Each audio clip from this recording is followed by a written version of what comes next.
दो नौजवान मेरे घर आउंदे आ, गोलियां चलाउण की कोशिश करते हैं। चलो मेरी किस्मत चंगी सी, मेरा गुड लक सी, मैं बच गया।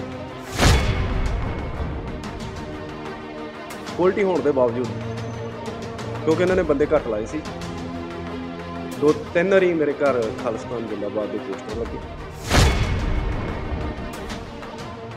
एक गड्डी स्विफ्ट जो कि जिहदे विच 5 नौजवान शामिल सी, वो लगातार साडी गली दे विच गेड़े मारदी सी। असीं पुलिस नूं इतलाह दित्ती, गड्डी दा नंबर दित्ता।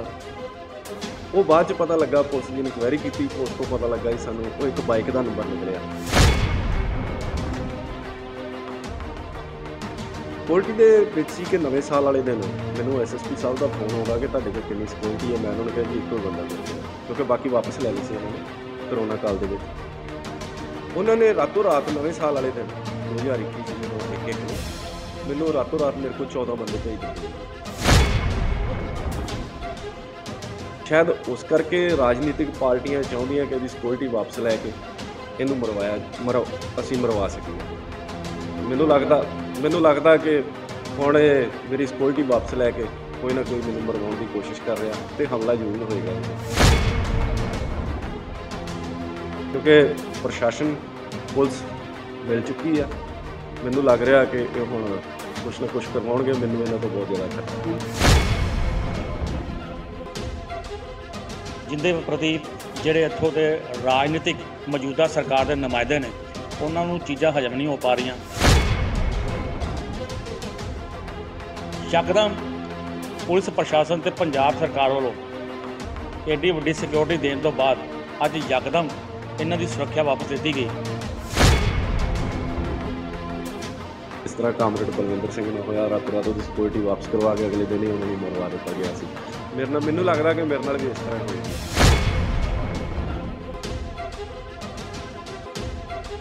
टीवी एक्ट्रेस शहनाज गिल, जिसके पिता संतोख सिंह सुख जो कि हलका खडूर साहिब तो शिवसेना के इंचार्ज ने, एक प्रैस कॉन्फ्रेंस करदਿਆਂ मौजूदा सरकार और प्रशासन से गंभीर इल्ज़ाम लाए ने। अपने ते होए उन्होंने हुण तक के सारे हमलिਆਂ ਨੂੰ ਬਿਆਨ ਕੀਤਾ ਤੇ ਨਾਲ ਹੀ ਦੱਸਿਆ कि उन्होंने मरवाउण की साजिश चल रही है। जी हाँ, शिवसेना के आगू और शहनाज गिल के पिता संतोख सिंह सुख की अगवाई एक हंगामी प्रैस कॉन्फ्रेंस रखी गई, जिस दे विच वड्डे खुलासे करदਿਆਂ की इल्ज़ाम लाए गए तो की जानकारी दी गई। सुनो जरा। 2019 ਦੇ ਵਿੱਚ मैं मैंबर ऑफ पार्लीमेंट की इलैक्शन लड़ी सी शिवसेना वालों। उस तो बाद जो इलैक्शन खत्म होंदी है, दो नौजवान मेरे घर आउंदे आ, गोलियां चलाउण की कोशिश करते हैं। चलो मेरी किस्मत चंगी सी, एक मेरा गुड लक सी, मैं बच गया। बाद विच पुलिस वालों सिक्योरिटी दित्ती जाती है मैनूं। उस तो बाद कुछ थोड़े के टाइम बाद खालिस्तान सिक्योरिटी होने के बावजूद, क्योंकि इन्होंने बंदे घट लाए सी, दो तीन वारी मेरे घर खालिस्तान जिंदाबाद के पोस्टर लगे। बाद विच एक गड्डी स्विफ्ट जो कि जिहदे विच 5 नौजवान शामिल सी, वो लगातार साडी गली दे विच गेड़े मारदी सी। असीं पुलिस नूं इतलाह दित्ती, गड्डी दा नंबर दित्ता। वो बाद च पता लगा, पुलिस दी इनक्वायरी कीती, पुलिस तो पता लगा कि सानूं वो एक बाइक दा नंबर निकलिया गड्डी नूं। चलो वो कार्रवाई कर रही है पुलिस, पता नहीं उन्होंने की कि नहीं की। बाद सिक्योरिटी दे विच सी कि नवें साल वाले दिन मैनूं SSP साहब दा फोन आउंदा कि तुहाडे कोल किन्नी सिक्योरिटी है। मैं उन्होंने कहा जी इक्को बंदा मेरे कोल, क्योंकि बाकी वापस लै लए सी उन्होंने करोना काल दे विच।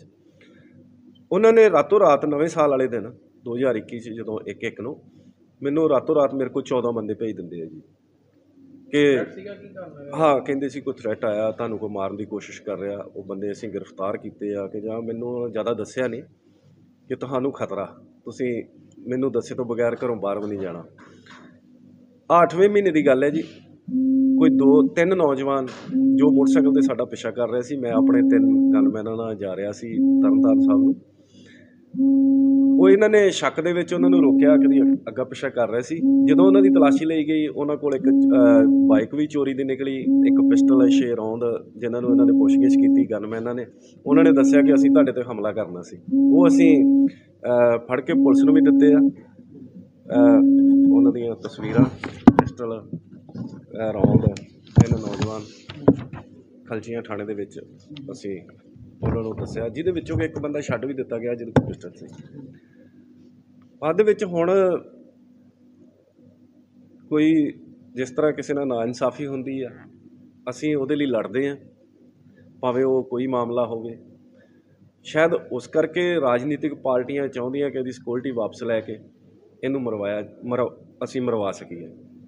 ਮੈਨੂੰ ਲੱਗਦਾ ਕਿ ਹੁਣ ਇਹ ਮੇਰੀ ਸਿਕਿਉਰਿਟੀ ਵਾਪਸ ਲੈ ਕੇ ਕੋਈ ਨਾ ਕੋਈ ਮੈਨੂੰ ਮਰਵਾਉਣ ਦੀ ਕੋਸ਼ਿਸ਼ ਕਰ ਰਿਹਾ, ਤੇ ਹਮਲਾ ਜ਼ਰੂਰ ਹੋਏਗਾ। ਮੈਨੂੰ ਲੱਗਦਾ ਸਰਕਾਰ ਦਾ ਵੀ ਰੋਲ ਹੈ। ਸਰਕਾਰ ਰਾਜਨੀਤਿਕ ਪਾਰਟੀਆਂ ਦੇ ਅਸੀਂ ਹਮੇਸ਼ਾ ਜਿਹਦਾ ਵੀ ਅਸੀਂ ਕੋਈ ਫੈਸਲਾ ਕਰਾਉਂਦੇ ਹਾਂ ਜਾਂ ਕੋਈ ਗਲਤ ਅਨਸਰ ਹੁੰਦੇ ਆ ਉਹਦੇ ਵਿੱਚ ਅਸੀਂ ਉਹਦਾ ਵਿਰੋਧ ਕਰਦੇ ਹਾਂ। ਉਹ ਹਮੇਸ਼ਾ ਸਰਕਾਰਾਂ ਦੇ ਹੀ ਬੰਦੇ ਨਿਕਲਦੇ ਆ, ਪੋਲੀਟਿਕਸ ਬੰਦੇ ਨਿਕਲਦੇ ਆ।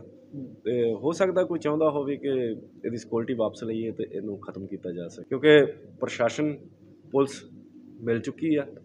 ਮੈਨੂੰ ਲੱਗ ਰਿਹਾ ਕਿ ਇਹ ਹੁਣ ਕੁਛ ਨਾ ਕੁਛ ਕਰਵਾਉਣਗੇ। ਮੈਨੂੰ ਇਹਨਾਂ ਤੋਂ ਬਹੁਤ ਜ਼ਿਆਦਾ ਖਤਰਾ।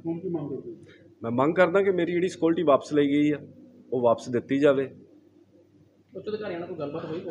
ਹਾਂਜੀ, ਮੇਰੀ SSP ਸਾਹਿਬ ਨਾਲ ਗੱਲ ਹੋਈ, ADGP ਸਾਹਿਬ ਨਾਲ ਗੱਲ ਹੋਈ। ਪਹਿਲਾਂ ਉਹਨਾਂ ਨੇ ਬੜੀ ਫਰੈਂਡਲੀ ਗੱਲ ਕੀਤੀ ਸੀ, ਬਾਅਦ 'ਚ ਲੇਕਿਨ ਉਹਨਾਂ ਨੇ ਫ਼ੋਨ ਚੁੱਕਣਾ ਬੰਦ ਕਰਤਾ। ਕੀ ਸਮਝਦੇ ਹੋ ਸਕਦਾ ਉਹਨਾਂ ਨੂੰ ਕੋਈ ਰਾਜਨੀਤਿਕ ਦਬਾਅ ਆ ਗਿਆ ਹੋਵੇ।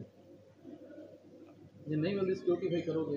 ਇੱਕ ਤੇ ਉਹਨਾਂ ਵੱਲੋਂ ਕਹਿ ਕੇ ਅਸੀਂ ਪ੍ਰਦਰਸ਼ਨ ਕਰਾਂਗੇ। ਬਿਲਕੁਲ ਜੀ, ਅਸੀਂ ਮੰਗਲਵਾਰ ਤੱਕ ਉਡੀਕ ਕਰਾਂਗੇ। ਅਗਰ ਸਿਕਿਉਰਿਟੀ ਵਾਪਸ ਆ ਗਈ ਠੀਕ ਆ, ਨਹੀਂ ਤਾਂ ਬਿਆਸ ਪੁਲ ਹਾਈਵੇ ਜਾਮ ਕੀਤਾ ਜਾਏਗਾ। ਤੇ ਅਗਰ ਮੇਰੇ ਜਾਂ ਮੇਰੇ ਪਰਿਵਾਰ ਨੂੰ ਕੋਈ ਵੀ ਨੁਕਸਾਨ ਹੁੰਦਾ ਉਹਦੇ ਵਿੱਚ ਪੁਲਿਸ, ਖਾਸ ਕਰ ਪੁਲਿਸ ਜ਼ਿੰਮੇਵਾਰ ਹੋਏਗੀ, ਕਿਉਂਕਿ ਮੈਨੂੰ ਲੱਗਦਾ ਹੈ ਜੋ ਕੋਈ ਕਰਵਾ ਰਹੀ ਪੁਲਿਸ ਹੀ ਕਰਵਾ ਰਹੀ ਹੈ। ਅੱਜ ਜਿਹੜੀ ਸ਼ਿਵ ਸੈਨਾ ਸ਼੍ਰੀ ਬਾਲਾ ਸਾਹਿਬ ਠਾਕਰੇ ਵੱਲੋਂ ਜਿਹੜੇ ਪ੍ਰੈਸ ਕਾਨਫਰੰਸ ਕੀਤੀ ਗਈ ਹੈ, ਇੱਕ ਐਮਰਜੈਂਸੀ ਪ੍ਰੈਸ ਕਾਨਫਰੰਸ ਹੈ ਕਿ ਸਾਡੇ ਹਲਕਾ ਖਡੂਰ ਸਾਹਿਬ ਦੇ ਇੰਚਾਰਜ ਸੰਤੋਖ ਸਿੰਘ ਸੁੱਖ ਬਿਆਸ 'ਚ ਬੜੇ ਹੀ ਸਕਰੀਏ ਲੀਡਰ ਨੇ। ਇਹ ਲਗਾਤਾਰ ਸਮਾਜਿਕ ਬੁਰਾਈਆਂ ਨੂੰ ਖਤਮ ਕਰਨ ਦੇ ਵਿੱਚ ਲਗਾਤਾਰ ਸਕਰੀਏ ਰਹੇ ਨੇ, ਚਾਹੇ ਉਹ ਔਰਤਾਂ 'ਤੇ ਹੋਣ ਵਾਲੇ ਪੀੜਤ ਮਾਮਲੇ ਨੂੰ ਲੈ ਕੇ, ਚਾਹੇ ਉਹ ਨਸ਼ਾ ਵਿਰੋਧ ਤਾਕਤਾਂ ਨੂੰ ਲੈ ਕੇ। ਇਹ ਲਗਾਤਾਰ ਸ਼ਿਵ ਸੈਨਾ ਦਾ ਅਤੇ ਸਮਾਜਿਕ ਤੌਰ 'ਤੇ ਕੰਮ ਕਰ ਰਹੇ ਨੇ, ਜਿੰਦੇ ਪ੍ਰਤੀ ਜਿਹੜੇ ਇੱਥੋਂ ਦੇ ਰਾਜਨੀਤਿਕ ਮੌਜੂਦਾ ਸਰਕਾਰ ਦੇ ਨੁਮਾਇੰਦੇ ਨੇ ਉਹਨਾਂ ਨੂੰ ਚੀਜ਼ਾਂ ਹਜ਼ਮ ਨਹੀਂ ਹੋ ਪਾ ਰਹੀਆਂ।